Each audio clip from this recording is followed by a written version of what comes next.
de eso tenemos otro caso de enfrentamiento judicial, en este caso del gobernador de Valparaíso, que está enfrentado con el ex ministro de Agricultura.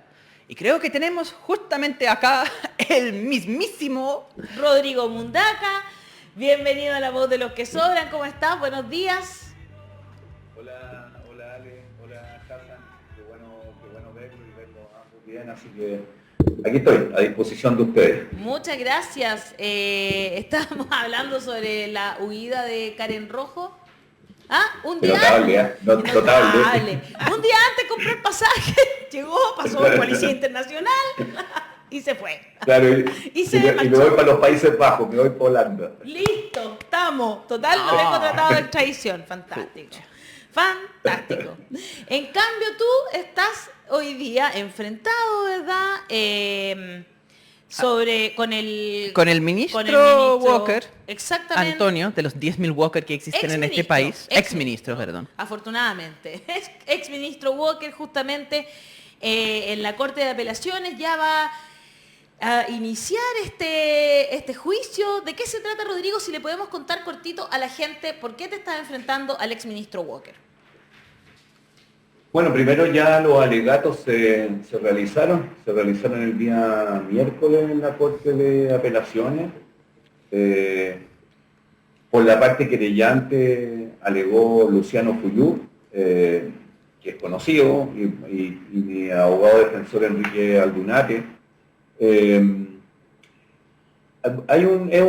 una acción judicial que busca desaforarme para después llevarme nuevamente a juicio a propósito de las declaraciones que hice en mi condición de vocero nacional de Modatima el año 2020, representando el interés privado del ex ministro de Agricultura en materia de agua.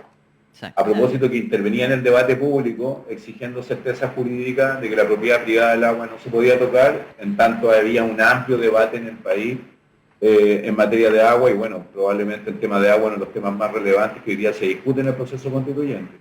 Eso lo hice en mi condición de vocero nacional de Modatima, enfrentándome a un ministro en términos de las asimetrías del poder y lo que estaban comentando al inicio, ¿no?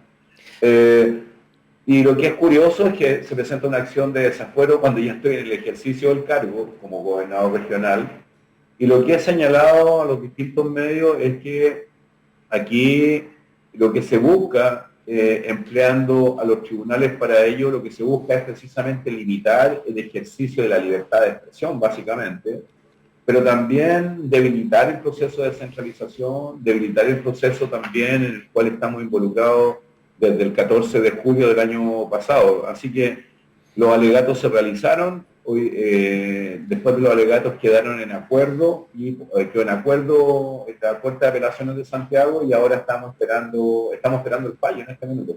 Un fallo que podría demorarse 5 días, 2 días, 3 días, bueno, ya pasaron 2 días, claro. Pero también podría demorarse una semana, 2 semanas, podría demorarse un mes, bueno, eso no lo sabemos, y ahora en el fondo lo que estamos haciendo es precisamente esperando el resultado de aquello en la Corte de Apelaciones. Mire, gobernador, es que hay que reconocer una cosa acá. ¿Qué? Que cuando uno habla, eso tiene efectos emocionales en la gente. Sí, acá con la mano en el pecho. No sé si usted vio las declaraciones de Juan Sutil, el líder del gremio de los empresarios, que dice, yo me siento ofendido con expresiones como la sequía es saqueo. Me siento ofendido en mi fuero interno, me duele, es una especie de bullying. No le sintió así, no pensó como ¿dónde está la misericordia, gobernador? Que el pobre Juan Sutil se siente ofendido por esa frase que Modatima hizo tan famosa, que no es sequía, es saqueo. Entonces le pregunto, o sea, ¿repite, usted mantiene esa posición tan cruel contra Juan Sutil? ¿Es realmente saqueo? Yo al igual que usted, compañero Hassan, amigo mío, tengo la misma sensación de dolor a propósito del dolor que le hemos infligido al empresario Juan Sutil, ¿no? La verdad que tengo que cargar con esa culpa, y yo creo que esa culpa con la cual voy a tener que cargar me va a provocar mucho insomnio en los días venideros.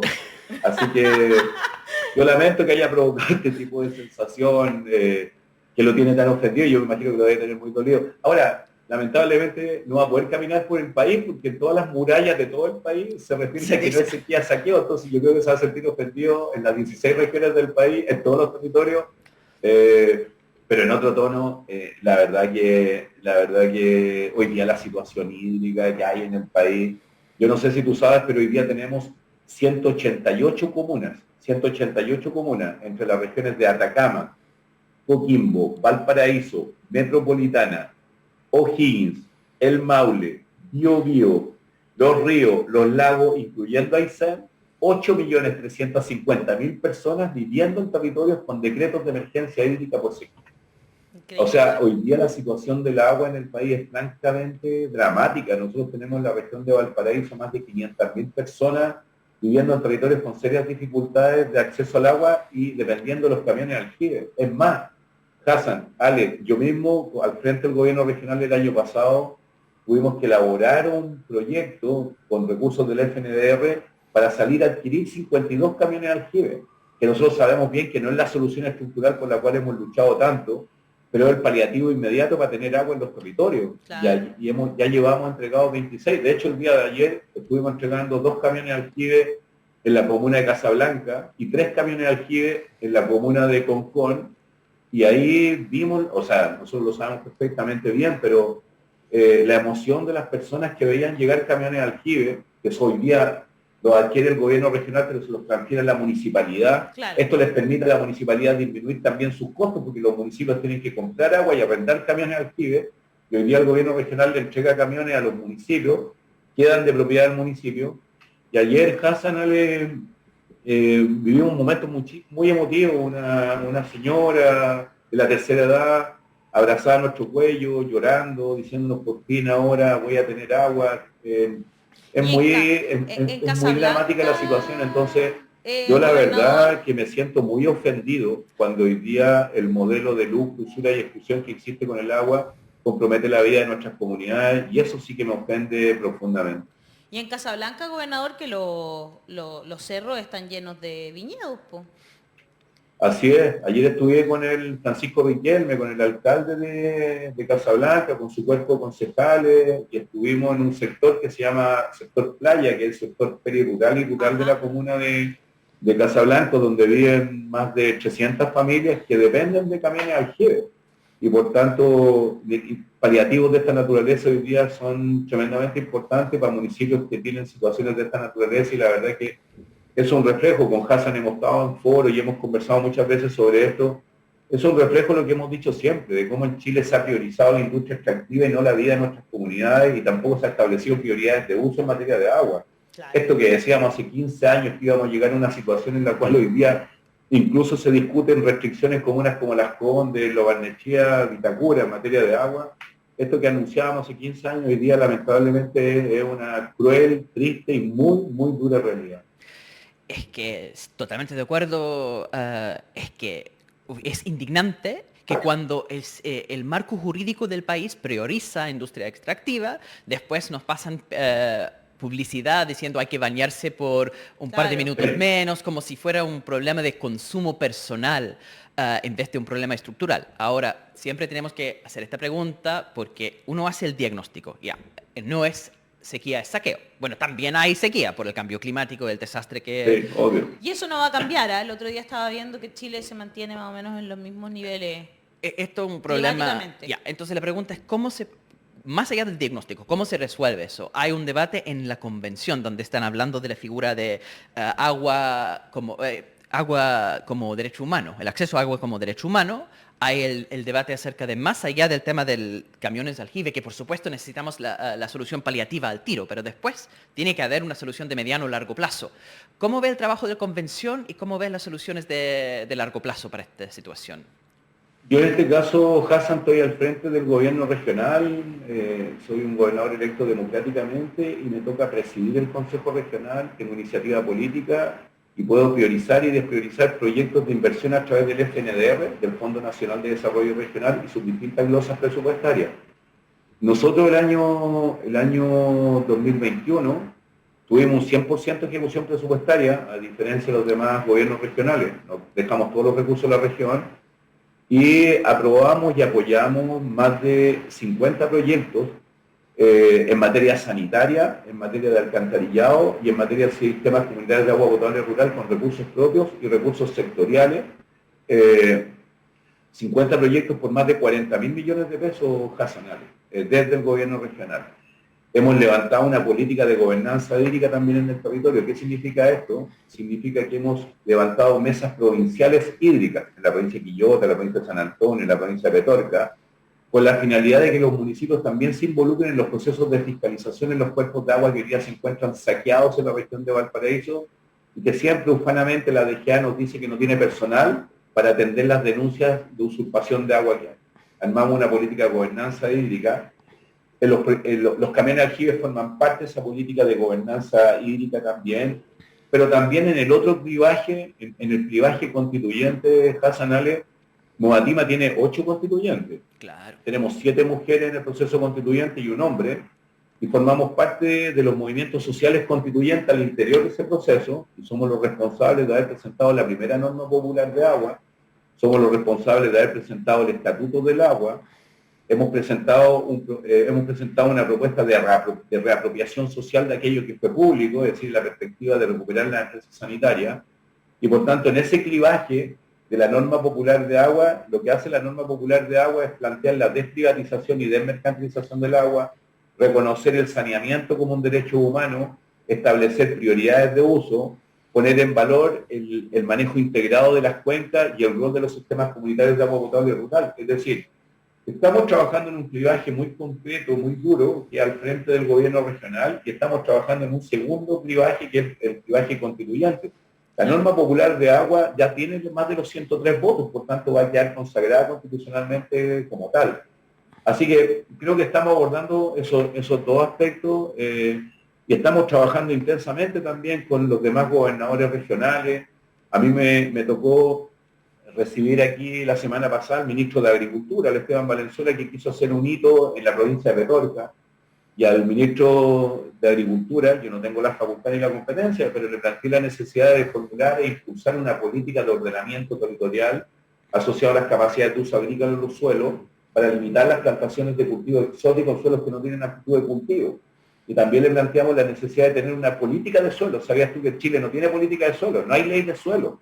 Entonces, y esa ley de suelo también está vinculada precisamente con el tema del agua, porque el suelo y el agua constituyen una unidad dialéctica. Entonces, decirles que estamos trabajando intensamente en el proceso constituyente y estamos trabajando también en los territorios, particularmente al frente del gobierno regional de Valparaíso. Muy bien, voy a leer algunos comentarios. Bruno Leiva dice, Nehuen Compa Mundaca, la audiencia no aplica, se refiere a la que lleva a cabo con Walker. Marcela Hernández dice, apoyo total a Mundaca. Hernán Vega, saludos, todos somos Mundaca. Virginia Fontecilla, ¿cómo está Rodrigo? ¿Cómo está la jefa? Se refiere a la gata, ¿verdad? A mi gata. Claro, mi famosa gata. En redes sociales la jefa. Joyce Sí, Lizán. mi gata me pasa a mí, Hassan, me pasa que yo, por ejemplo, tiro un Twitter o levanto una opinión y tengo 500 likes. Y yo pongo la foto de mi gata haciendo cualquier cosa y tiene 2.000, 3.000 gatas. A mí la gata me sobrepasó en popularidad. Sí, increíble, pero la más popular del Twitter y no es chiste.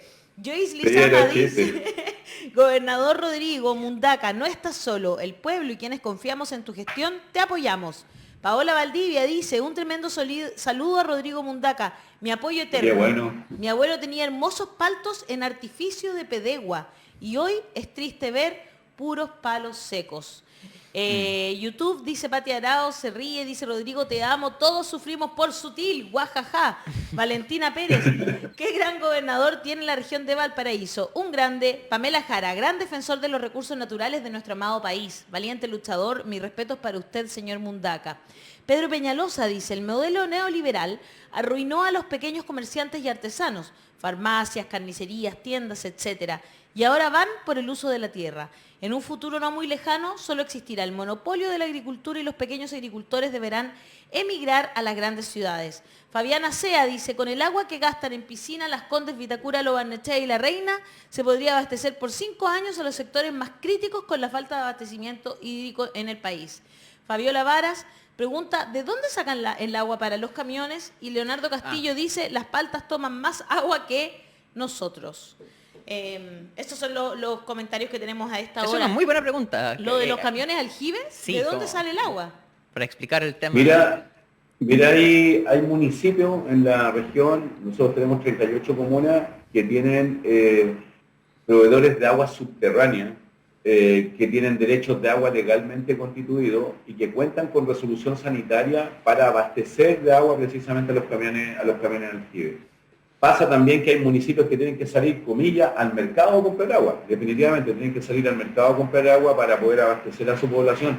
Ahora, el problema que tenemos también, a propósito de lo que decía la niña de Artificio, Claro. el alcalde de Petorca, por ejemplo, hace un par de días atrás declaraba que habían estado perforando suelo a 240 metros de profundidad y no encontraron agua. O sea, uno de los grandes problemas que tenemos hoy día es que ya en el continente no tenemos agua y por tanto una discusión que estamos desarrollando en la región tiene que ver con desalinizar agua de mar. Y ahí estamos hablando precisamente sobre esa materia.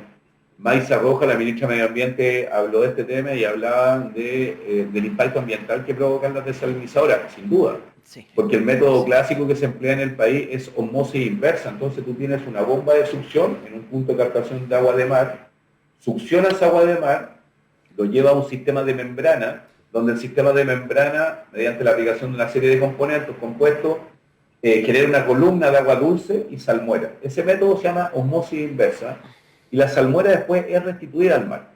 Ahora, en términos ambientales, esa restitución de la salmuera concentrada en un territorio determinado provoca afectaciones a los bienes naturales bentónicos, sin duda. Entonces, hoy día lo que estamos elaborando y lo que estamos evaluando son los mejores puntos de localización en la región donde haya corrientes marinas suficientes de manera tal de que la sal se disemine cuando se deposita en el mar. O en su defecto, darle una derivada en la industria auxiliar, por ejemplo, del cemento, una derivada en la industria auxiliar de los ladrillos, darle una derivada, por ejemplo, en el asfalto de los caminos. En fin, estamos evaluando de qué manera mitigamos el efecto ambiental que provoca la salmuera. Y en eso estamos trabajando también. Ahora, evidentemente hay situaciones que nos obligan precisamente a pensar en salidas de esta naturaleza, porque objetivamente hoy día, quienes son agricultores y quienes nos están escuchando y viendo en este minuto, profundizar un metro de suelo para extraer agua subterránea tiene un valor de 150.000, 200.000 pesos. Imagínate lo que significa perforar a 100 metros de profundidad para extraer agua subterránea a 200.000 pesos. No. Estamos hablando de 20 millones de pesos el pozo. Es imposible para un agricultor pequeño. Entonces, estamos buscando todas las opciones posibles, pero también, por eso es muy importante, creo que me hizo esa pregunta, por eso es muy importante lo que va a pasar en el proceso constituyente en materia de agua, en materia de desprivatización, desmercantilización, pero también en materia de prioridades de uso. Y mundialmente, toda la jurisprudencia internacional en materia de agua habla de prioridades de uso. Y eso hoy día en Chile es un tema que está completamente ausente a propósito de que la Constitución Política del 80 consagra el régimen jurídico privado de las aguas. Mira, aquí Bruno Leiva nos dice que en el norte se asfaltan los caminos con sal. Como Sí, eso siempre una me idea, preguntaba ¿no? que se vende sal, entonces nunca entendí por qué tenían que devolverlo, pero Sí, será confusión es que mía. pasa, yo creo, no sé, será mucha la sal. Yo también había escuchado lo mismo y había escuchado que en Laguna Verde habían pensado, porque también tiene estas como vastas extensiones de agua, pero bueno, he escuchado de todo también en años, ¿no? Que este es un problema y que lo hemos conversado. Gobernador, para cerrar este tema de Walker, finalmente él lo lleva por unas declaraciones suyas ya antiguas, ¿verdad? Pero que tienen que ver con la familia Walker, más que con él en específico, ¿no? Con el exministro, digamos. Llegó a ser una pelea de estadísticas, cómo se define la Exacto. cantidad de agua que él tiene. Fue súper ridículo eso al final. ¿Y eso es materia de lo que están viendo ahora o no tiene nada que ver? Hoy día lo que se busca es desaforarme de mi cargo para llevarme precisamente al tribunal. Y por tanto, lo que hemos dicho y lo que han dicho nuestra defensa es que parece curioso a aquel propósito, cuando mis declaraciones las hicimos en una condición de completa asimetría con respecto al poder, siendo vocero nacional de Modatima, y obviamente representando nuestra opinión en materia del interés privado que una autoridad de gobierno defendía en función de mantener el régimen jurídico privado de agua interviniendo en el debate público, y eso todo el mundo lo sabe, es de conocimiento público aquello.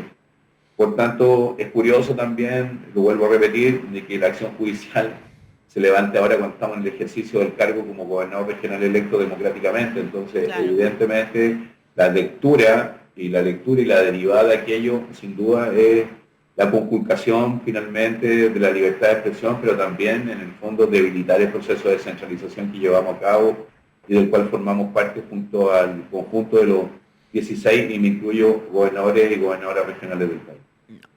No, las acciones del exministro Walker son bien ridículas. Absurdo. Ojalá que la Corte diga que esta hueá no procede. Como es tan ridícula. No, pero es que además sus declaraciones son tan exageradas, que dice, un daño grave y directo, que por repercusión y extensión ha afectado además a mi propia familia. Pobre Walker, ¿qué vamos a hacer ahora? Que el punto que hizo Rodrigo en el momento era muy importante, es el conflicto de interés. No puede ser que el ministro de Agricultura, que está tomando decisiones acerca de cuáles son los derechos de los dueños de agua, sea uno de los más grandes dueños de agua del país. Y entonces el debate termina siendo, no soy yo directamente el dueño, sino son varios miembros de mi familia. El punto político era clarísimo. No puede ser que exista ese grado de conflicto de interés. La persona no puede ser juez y parte. Eso es un concepto que lamentablemente no tienen claro, bueno, por gran parte de la clase política, lamentablemente. Ahora, yo tengo que hacer esa pregunta porque más allá del debate de la politiquería, el cambio climático es real. Claro. Hay un problema político de priorización de uso, ¿ya? Que es un tema de la demanda. Pero hay un problema de la oferta, o sea, que falta agua, simplemente. Y entonces hay un problema donde uno dice, podemos sacar agua del mar, pero eso tiene una posibilidad de tener la infraestructura suficiente. Después también existe agua subterránea, pero en algún momento estamos chocando con un límite donde la estructura productiva del país con actividades agrícolas intensivas en el uso de agua no es sustentable a mediano o largo plazo. O sea, tiene que empezar a cambiar la forma en que se hace agricultura en este país. Claro. Y al final el problema es que hay países donde se hace agricultura sin tanto uso de agua. Eso es posible. Entonces quería preguntar, como agrónomo, además de gobernador, de las conversaciones con el nuevo ministro de Agricultura sobre la visión más a largo plazo en eso.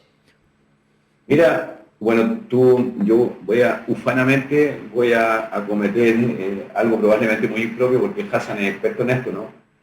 Pero mucha gente se alarma cuando se habla de crecimiento, ¿no? Cuando se habla de crecimiento, la gente como que se alarma, dice, ustedes están en contra del desarrollo, están en contra, bueno, en tantas cosas.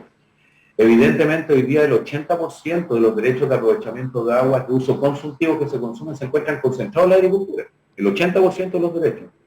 Y de ese 80% de los derechos de aprovechamiento de agua de uso consultivo, el 1% de los propietarios de derechos de aprovechamiento de agua de uso consultivo controlan más del 70% de los derechos de aprovechamiento de agua. Es decir, también, si uno habla del mercado del agua en el país, hay una concentración completamente asimétrica en el mercado del agua. Ahora, cuando hablábamos con el ministro a propósito de lo que planteaba el Hassan, sin duda que hoy día, a diferencia de lo que ocurre en todo el planeta, hoy día la ausencia de políticas de ordenamiento territorial en el ámbito rural, asociado a la capacidad de uso agrícola de los suelos, provoca precisamente este tipo de desaguisado. Cualquier empresario muy conectado a los centros neurálgicos del poder puede destruir toda la flora y la fauna nativa, puede destruir toda la vegetación esclerófila, destruir toda la biodiversidad y colocar palto en laderas de cerro. Hoy día, porque no existe ordenamiento territorial. Y eso requiere de política pública, requiere de una visión también de largo aliento, precisamente porque tú lo planteas muy bien, Hassan, y lo hemos dicho siempre, creo que hemos estado juntos cuando hemos planteado esto, el cambio climático es profundamente antropogénico, ha sido provocado precisamente por el hombre, por una ambición desbordada sobre un planeta que tiene bienes naturales finitos. El suelo y el agua son finitos. No son recursos ilimitados. Por tanto, hoy día la construcción de un nuevo paradigma de desarrollo que armonice nuestra relación con la naturaleza, que establezca prioridades de uso para el uso del suelo y el uso del agua, creo que hoy día está en la centralidad del debate público y está en la centralidad también de la posibilidad que tengamos de salir de esta condición pandémica, porque la pandemia está asociada precisamente a esto. La pandemia está asociada a la destrucción de los ecosistemas, está asociado al monocultivo, está asociado a la destrucción de la biodiversidad, está asociado a la destrucción de los hospederos naturales de la fauna nativa. Es decir, la pandemia también es profundamente antropogénica, y si no logramos comprender esto, vamos a seguir viviendo en esta condición pandémica, pero vamos a seguir destruyendo el planeta. Y esto no es una reflexión filosófica, sino que tiene un componente filosófico muy importante, sin duda, pero también creo que Hassan conoce al autor. David Harvey, que es un geógrafo británico, habla del patrón de acumulación por desposesión. Y Chile probablemente, disculpen este desliz teórico, pero Chile probablemente es un reflejo inequívoco de este patrón de acumulación por desposesión en el ámbito natural, en el ámbito de la apropiación de los bienes naturales.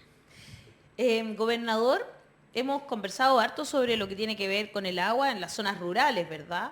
Pero la verdad es que usted está en una región que tiene los campamentos más grandes de Latinoamérica. Es una Viña del Mar, Valparaíso, son dos ciudades en que de verdad los campamentos son enormes. O sea, ya llega la micro, están ahí agarrados al agua de manera irregular, ¿no es cierto?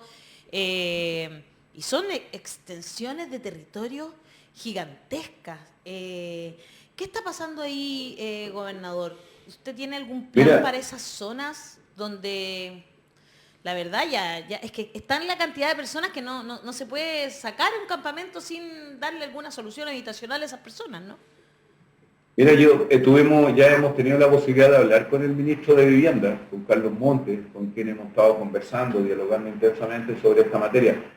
Agua, vivienda, transporte y salud son nuestras prioridades al frente del gobierno regional. Perfecto. Evidentemente la región de Valparaíso es la región que tiene la mayor cantidad de campamentos del país. O sea, la región de Valparaíso es algo más que el reloj de flores, es algo más que el Festival de Viña, es algo más que el paseo por el litoral. Hoy día tenemos el campamento más grande del país, el campamento Manuel Bustos, donde ahí viven miles de familias en ese campamento y donde a propósito, hace 2 semanas atrás, junto con la alcaldesa Macarena Ripamonti, estuvimos entregando camiones aljibe en el campamento Manuel Bustos, porque el campamento Manuel Bustos no tiene servicios básicos. Estuvimos entregando 2 camiones aljibe en el campamento Manuel Bustos. Y hoy día la conversación que hemos tenido con el ministro Montes, el ministro Montes nos señaló que a nivel nacional hay un déficit de vivienda de más de 600.000 viviendas, sí. 600.000 viviendas, y que el gobierno pretende abordar y construir 250.000 viviendas. 250.000 viviendas, y que hay una prioridad también en términos regionales también. Ya, esto en los 4 años. Dentro de las cuales está la región de Valparaíso. Pero también creo que es muy importante, y también discutimos esto, cambiar esta visión neoliberal con respecto a la vivienda social, que está determinada por el valor del suelo. Finalmente las viviendas en el país se construyen en función del valor del suelo, del precio del suelo. Y hoy día creo que hay que levantar una política en materia de vivienda que nos permita deconstruir barrios, que tiene que una mirada mucho más amplia y donde el Estado se involucre directamente en la priorización de la vivienda y no quede esto liberado precisamente a quienes especulan también con el suelo y a quienes especulan con la construcción de viviendas. Yo creo que en esa mirada, que es una mirada que hemos cotejado y que hemos compartido, la vamos a apoyar. Y nosotros desde el gobierno regional también hemos estado apoyando comités de vivienda precisamente para que puedan adquirir su suelo para poder construir y edificar su casa. Ahora, lo que el gobierno regional no puede hacer es salir a comprar suelo, porque si salía, salir a comprar definitivamente terreno, porque eso provocaría inmediatamente un alza desmesurada del metro cuadrado. Claro. Pero sí podemos apoyar comités de vivienda, podemos apoyar, y es lo que estamos haciendo, lo que hicimos el año pasado y vamos a seguir haciendo, pero también muy de la mano, muy con una visión compartida y comparada desde el Ministerio de Vivienda, donde me parece que hay una intención precisamente de involucrarse directamente en esta materia, y hay una intención también de reivindicar el derecho a vivir en la ciudad, porque hoy día es fundamental dar condiciones de vida digna a tantas familias que hoy día viven en condiciones completamente precarias. Se olvida, de hecho, que esto es la gran política antidelincuencia. Exacto. Porque, así es. Sí, cuando habla el derecho a la ciudad, cuando se habla de vivienda social que no está en la zona más barata en términos de valor de suelo, sino con una mixtura social, la mixtura social reduce delincuencia siempre. Así es. Pero los Así gobiernos... es, así es. Sí, pero entonces... no lo ven como una de esa forma, ¿no? No es esa la forma en que... Lo que dice el Hassan es re importante porque Claro. también es una visión muy parecida. Nosotros hablamos de la deconstrucción del tejido gregario. La deconstrucción del tejido gregario hoy día es tremendamente importante. Cuando hablamos de la construcción de barrios, precisamente hablamos de aquello, es decir, no hablamos solamente de la vivienda, sino que estamos hablando de la recuperación de espacios públicos, estamos hablando de la recuperación de áreas verdes, estamos hablando de la recuperación de espacios de jolgorio, de alegría, de compartir, porque esa es la forma también de poder combatir los altos índices de delincuencia que existen en la región de Valparaíso, donde además tenemos el índice más alto de homofobia y de crímenes precisamente. Es terrible, pero me toca trabajar en esta región y nos toca precisamente levantar una política de cuidado, nos toca precisamente colocar en la centralidad los grupos prioritarios, y dentro de los grupos prioritarios, el movimiento LGBTIQ+, es uno de los grupos prioritarios con los cuales tenemos que trabajar y lo estamos haciendo, así que sin duda que tenemos enormes desafíos en la región. Qué bueno, gobernador. No puedo dejar de preguntarle a propósito de suelo citadino, que tiene distintos valores. Uno de los lugares donde tiene mayor valor es en Cerro Castillo, donde está emplazado este palacio presidencial. Y en estos momentos se está realizando, entiendo, ¿no? La primera cumbre oficialista con ministros, parlamentarios y todo esto en Cerro Castillo. ¿Usted no lo invitaron, gobernador? No me invitaron a los gobernadores. Ya, ninguno. Podría Yo haber estoy aquí estado hablando como dueño de yo- casa, yo- digo yo, po.